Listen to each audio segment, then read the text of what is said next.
right, this is my Ender 3. I've had this thing for quite a while. I do print some ABS from time to time, so I've made a draft barrier. That was what that little plexiglass shield was. But lately I've been playing with a 5-watt laser, and that requires that you take the extruder and move it just a little bit so you can get the mounting plate in there. Well, in jacking around with that, I accidentally shoved an Allen wrench into one of these holes, and I broke the fan. The fan still blows, but it vibrates, and it really kind of prevents you from 3D printing anymore because you can't have it vibrating while it's printing. Also, this fan right here, this is the fan that's used for controlling cooling. So when you're printing, it has a little vent down here that will blow onto the printed material that as you're printing it, so that it'll cool the surface. So this fan controls the temperature of the extruder, so you can control it up and down. It'll cool or allow that to be warmed up. This fan right here controls the temperature of the product that you're printing. So there's 2 fans on this extruder. And in my case, both of them now have become unserviceable. This one starts to buzz, and this one has become out of balance because I broke one of the fins. So what we're going to do in the video today is we are going to replace these.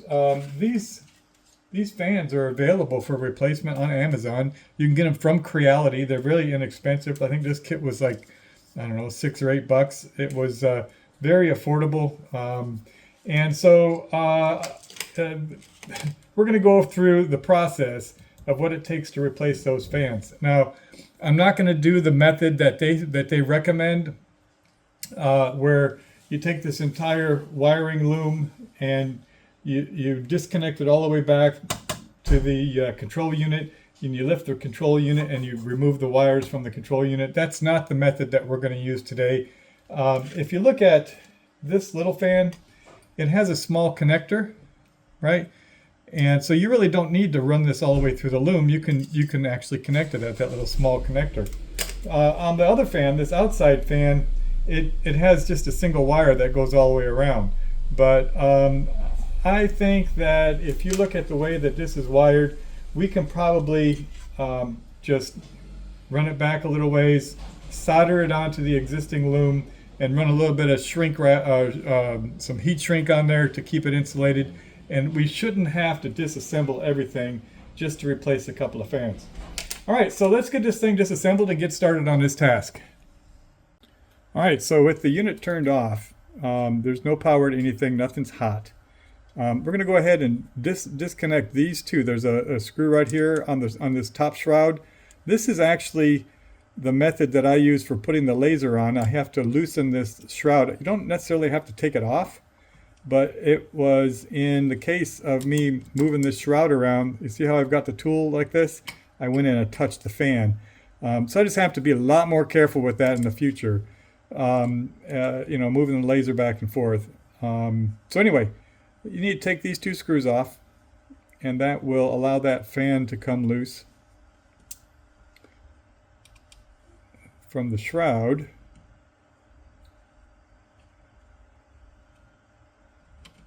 All right. That makes this so you can move it around. This actually will give you access to both of those fans, but you really can't get to it without taking this little zip tie off. So we're going to go ahead and cut that zip tie.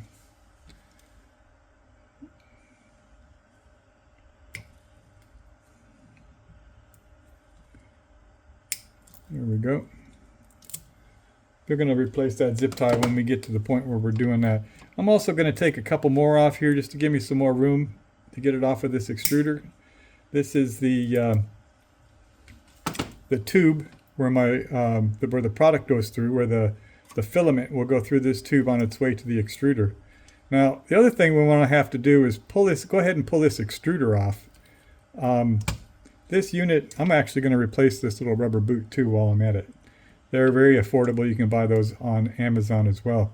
So this extruder just has 2 screws right here and right here. And if we take that off, that'll give us a lot more play to work with the system.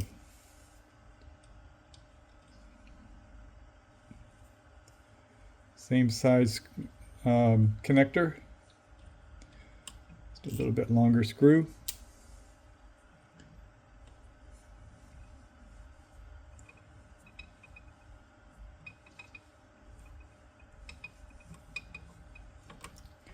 They really make these enders really easy to maintain and for the typical user to be able to take apart. So this gives us access now to the back side very easily, and you can gain access to all of the screw points to remove these fans. Again, just more screws.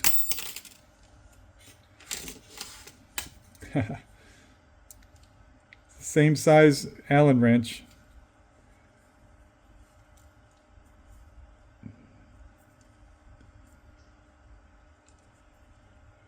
Remove these 4.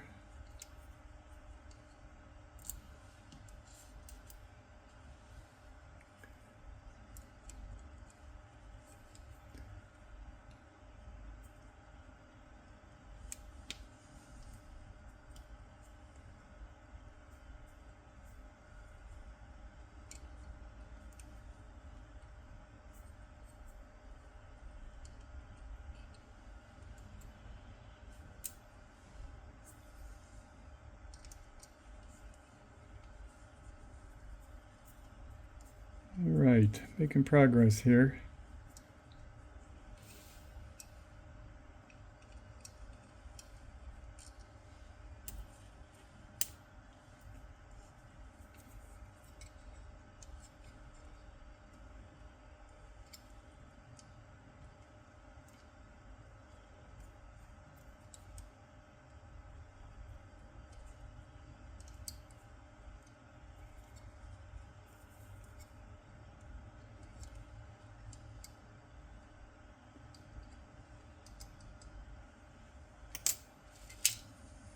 All right, all 4 screws. You know what? Just to be safe, I'm going to put something over the top of this fan here so I don't drop a screw into it. And see, end up having to go through and take all that apart anyway. All right, so this fan's loose. Let's go ahead and loosen this one up.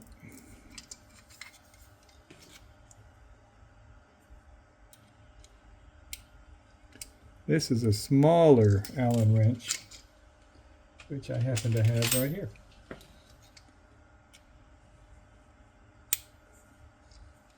Smaller Allen screws here. Well, these small screws will disappear if you drop them into that little fan, I tell you.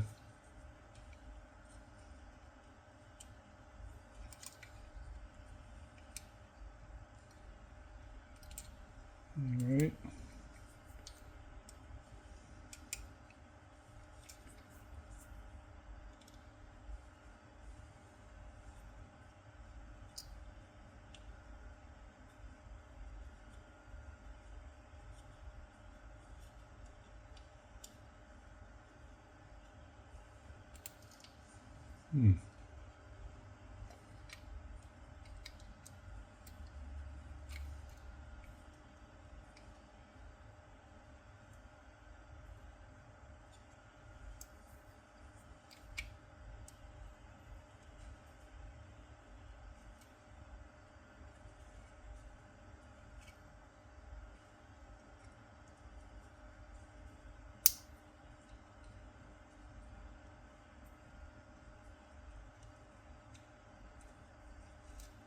Just moving along here.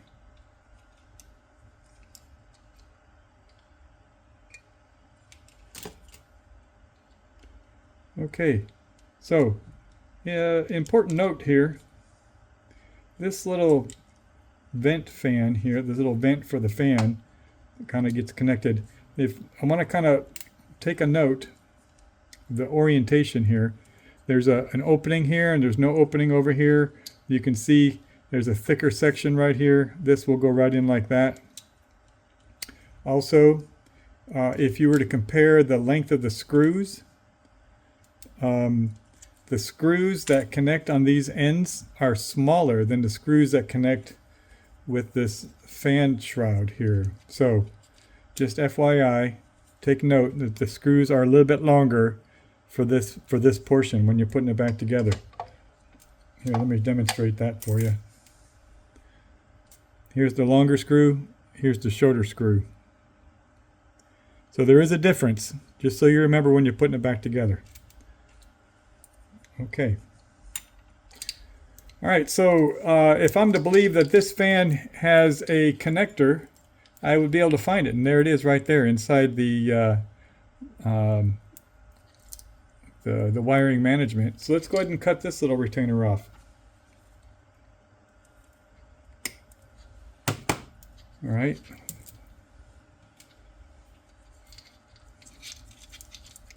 Should be able to just push this back, gain access. There we go. Now you can see this has a little tab. I'm going to push that tab down with my thumbnail. Boink, comes right off. There you go, Bob's your uncle. Let's get this one in place.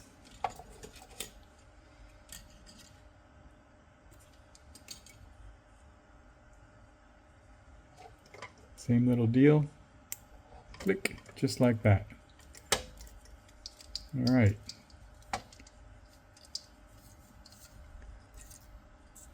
Like it was never taken apart. Now this one, this is the bigger one, this fan, we're going to do a little bit of soldering on this. So we're going to, we want the end product to be in this wiring, or in this management tube. So we're going to find the distance that we need, and we're going to cut it like right back in here.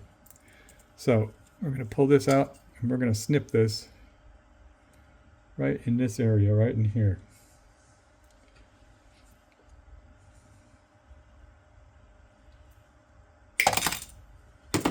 All right, there's our old fan. I didn't just do that, did I? Oh. Yeah, so keeping it real, right? So you saw what I did there. I was tracing the wires back, and I cut the wire that I just put in. So now I have to solder twice. So we'll make a correction there. I'm going to go ahead and get this one soldered back. We'll put it back in place, and then we can get going with the original design here. But you know, got to keep it real. I don't want to just cut away and fix it and then not tell you that I screwed up. But anyway, don't do like I did. Make sure that you cut the right wire. I just need to repair this, as well as measure the length for the new wire. So for the new wire, this is the fan that we're replacing for the primary fan. We want to make that the same length, right? So we're going to measure this out so we don't go too much further. I'm going to cut just a little bit more so we can have some space for a connector.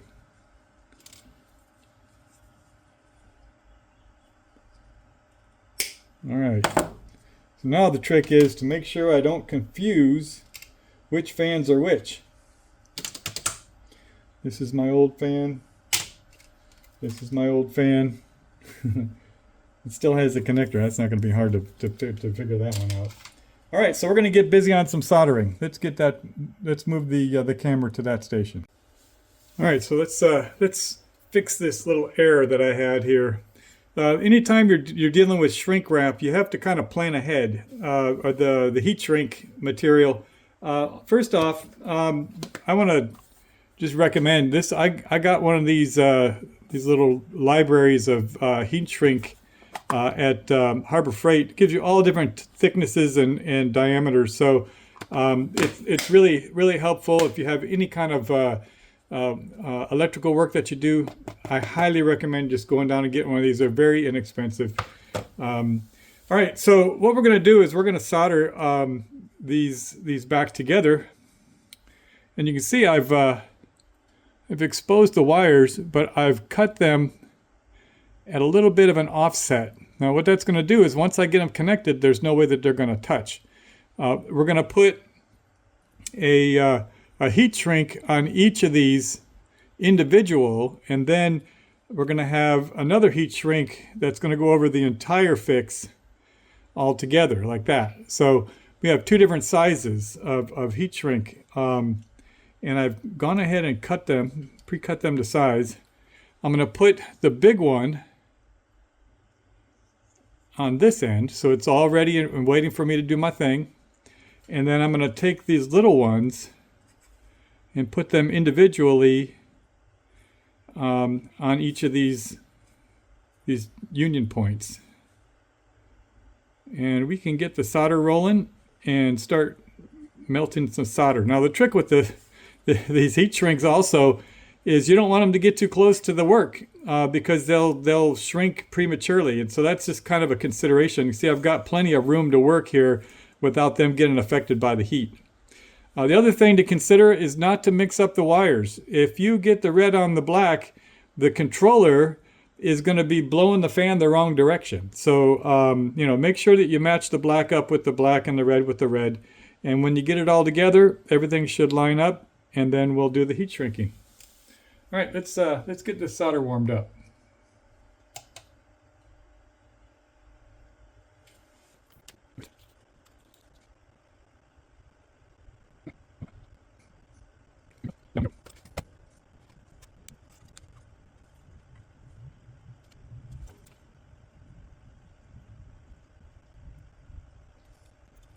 That looks good.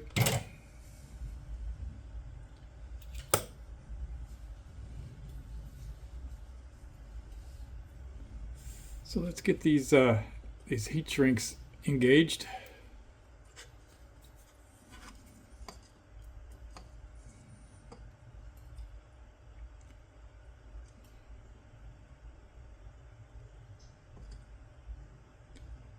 Cover up the job.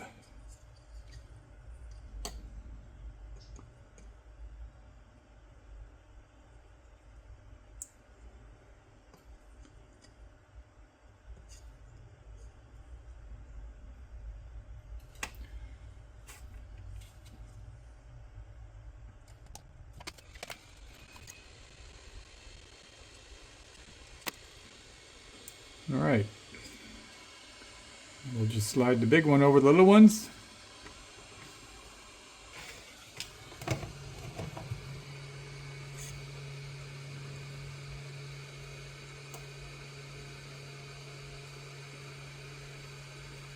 There we go.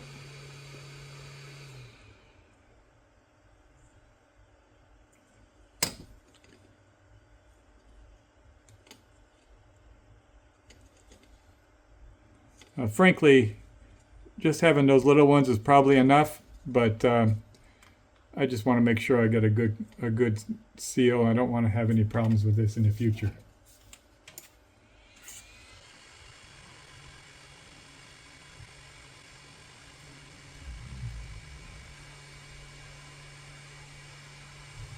All right, I feel good about that.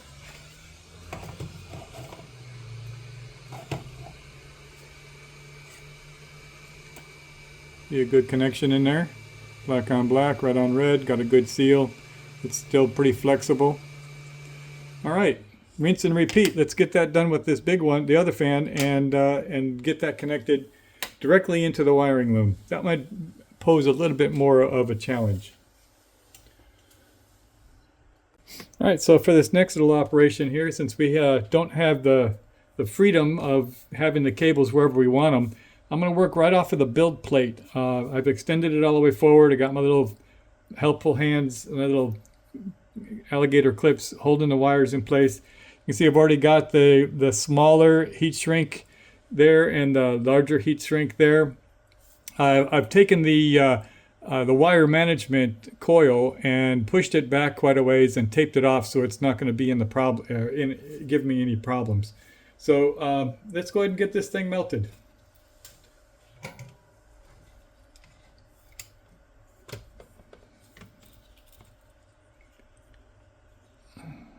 As with any soldering, you want to heat the wire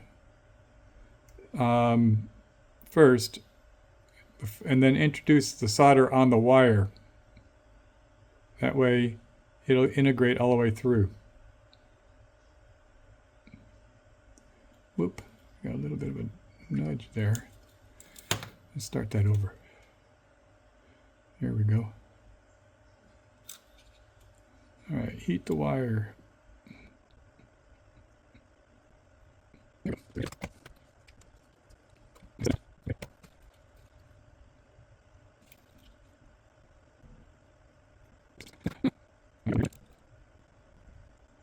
Okay, I think that's a good connection.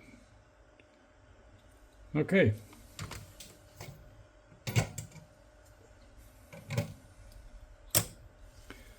That cool just a few seconds.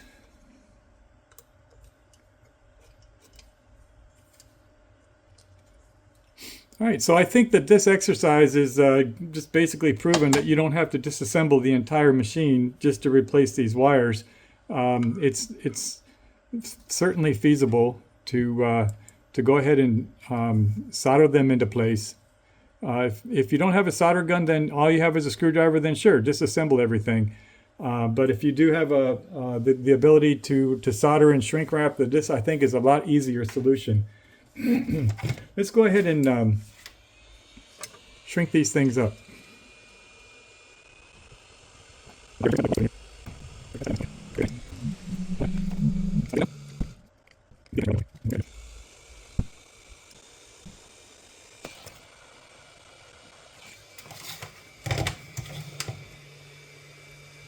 All right, well, I'm happy with that.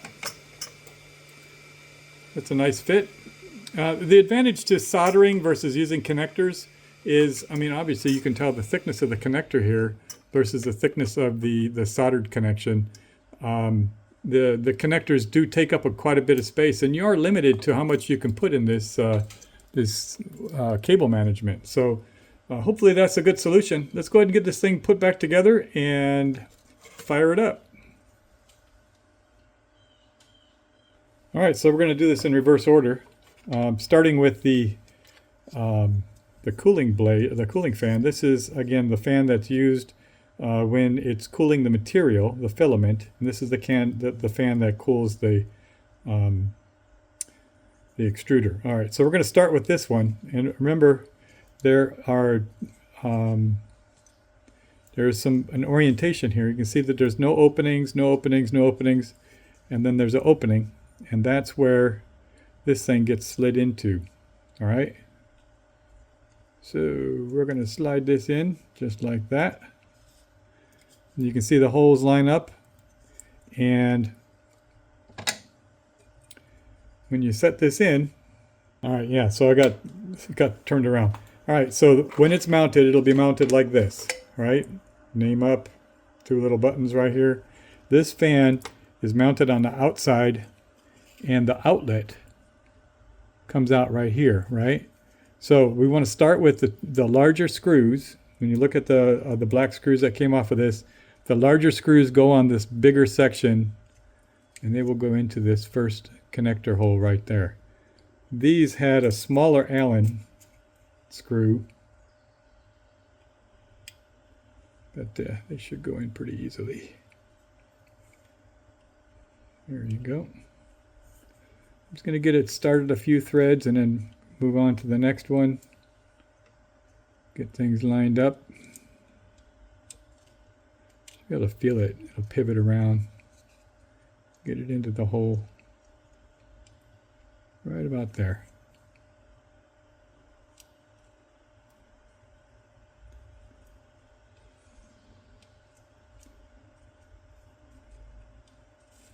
All right, so we got 2 of those started. To the other 2 small screws here. These are the smaller ones in length.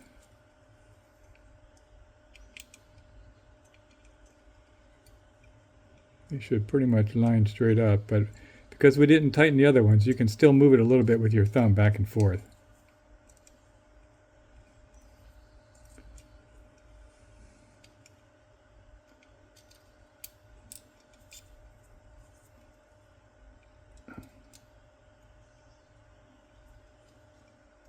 All right, just tighten all those down now.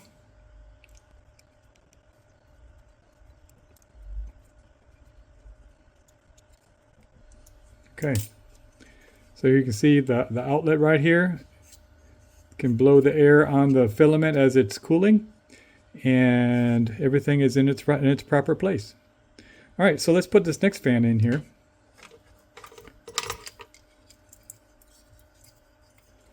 All right, so let me just real quick run over this. Here's the old fan. I just want to make sure we get the cable management going the way that it's supposed to go. I mean, there's a lot of different options, right? It's just square. but obviously you don't want the wire to plug up this gap. This is an air gap, right? So it seems pretty logical that it's going to come out where the hole where the extruder is going to come out, right? So we're going to run this cable like it did before. Here's the old one again, and you can see how it kind of went up through here like this to get out this direction. So that was the routing the last time. So we're gonna duplicate that with this one and make that cable route the same way that the old one did. All right, just like that. Okay. The cable will come out and it will turn, go in that direction right there. All right, let's throw some screws in there. 4 medium-sized stainless steel hex head screws. These are the larger ones. I mean, they're small enough, but they're still bigger than the little black ones.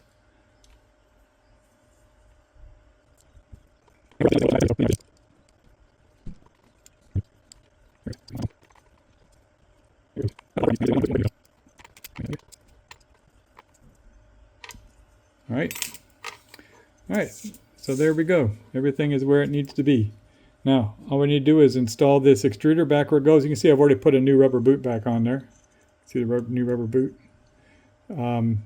It's just something that wears out and you just need to have it replaced periodically. So the way this is oriented is just like this. So the wires are going to come up through there. I don't know if I like the way that one goes. We can straighten that out though with some wire management. We'll put a zip tie right here. That'll keep everything managed. All right, before we get in zip tying, let's go ahead and put this extruder in place. 2 large, long size screws go into this. And there's a little stud for where they go right there.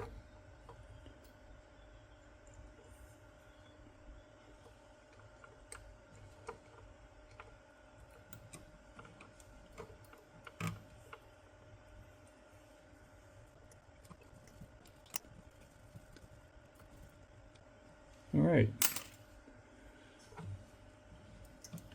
This will go back in right in here. These 2 screws.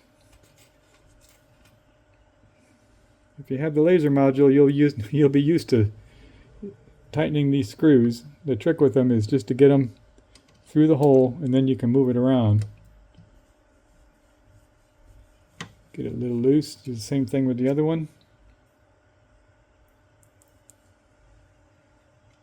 Through the hole and then you can move it around just like that. All right, tighten these babies down and then we'll do some wire management.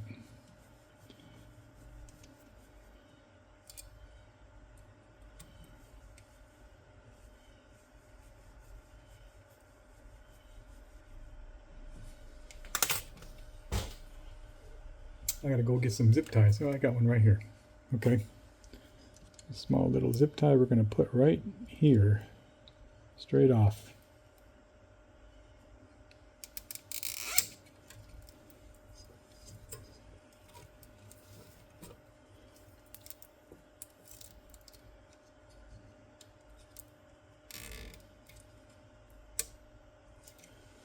All right, there you can go. Like I see, I got a little cable management here, little zip tie here, zip tie here. Everything's all managed. Everything's been retracted and nice and tight. We're getting ready to fire this up. So a quick review. These are the tools that we used. A little pair of wire dikes. That's really helpful for cutting zip ties. These 2 Allen wrenches that came with the ender, so you don't have to buy anything for that. A pair of wire strippers, some heat shrink, a little scissors for the heat shrink, and a good soldering iron and a heat gun. You can use a lighter if you do. I don't like using a lighter with the heat shrink. The other thing that was optional but very helpful is a couple of helpful hands, little alligator clips here. That helps to hold the wires in place while you're doing your soldering. So let's go ahead and fire this thing up and see if it's going to do what I expect it to do. Let me see if I think it's plugged in. Yeah, there we go. Look at that fan blowing already. No vibration. That's perfect.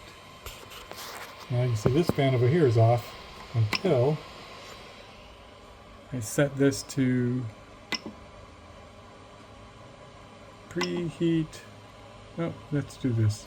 Go back to preheat ABS. So the fan comes on.